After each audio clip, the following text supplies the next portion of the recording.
L'État et bailleurs de fonds dépensent chaque 5 ans des dizaines de millions d'euros pour organiser des élections présidentielles, parlementaires ou locales. Des coûts parfois polémiques, surtout lorsqu'ils ralentissent le processus électoral. Et parfois, la facture explose. En 2010, en Côte d'Ivoire, les partenaires internationaux ont versé près de 252 millions d'euros pour les élections, un record en Afrique. En 2018, les élections présidentielles et législatives ont coûté au Mali un peu plus de 76 millions d'euros, soit presque 50 milliards de francs CFA. Ceci pour reconduire un président déjà aux affaires depuis 5 ans.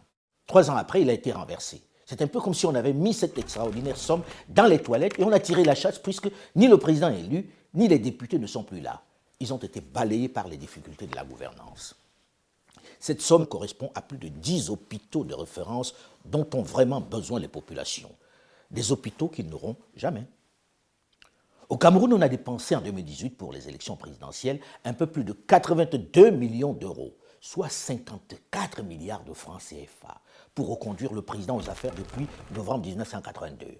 Et presque les mêmes représentants à l'Assemblée nationale, soit l'équivalent de 530 écoles de qualité dans le pays, ce qui changerait considérablement le monde scolaire et académique.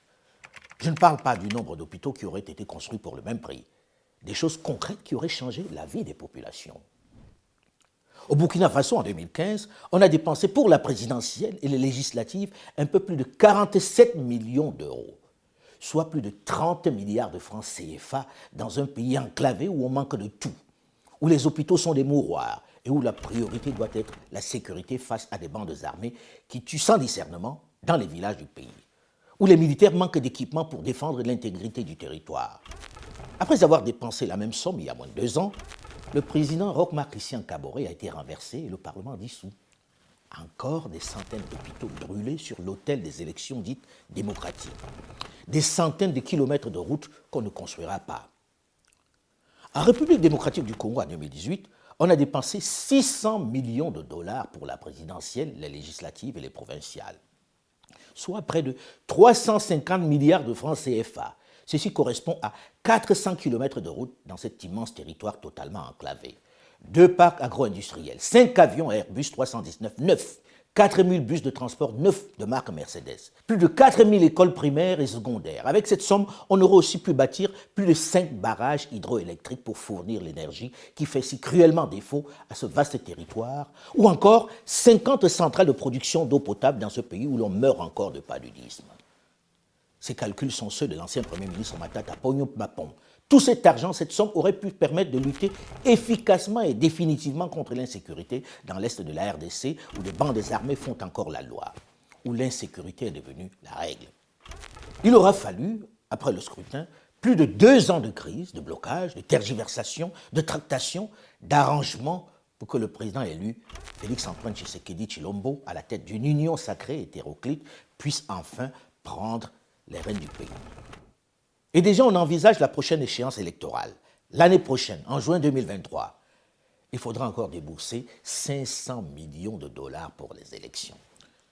Lorsque l'on fait l'inventaire de tous ces scrutins, il y a moins de 10% d'alternance.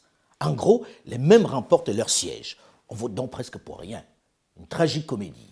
À quoi ça sert de dépenser 500 millions de dollars pour financer un simulacre d'élection dont on connaît les résultats à l'avance et qui en plus vont diviser les populations et très souvent entraîner des violences? Ceci pose avec acuité, avec violence, j'allais dire, la problématique, le fameux dilemme entre la démocratie et le développement. Question que certains intellectuels un peu rapidement, pleins de certitudes, balaient d'un revers de la main. J'arrête là cet inventaire pour ne pas vous déprimer avec le gâchis que l'on perd chaque année sans garantie d'alternance et qui très souvent se termine en crise, en contestation, en division du pays, en guerre civile. Devant toutes ces ratés, ces échecs, je m'interroge.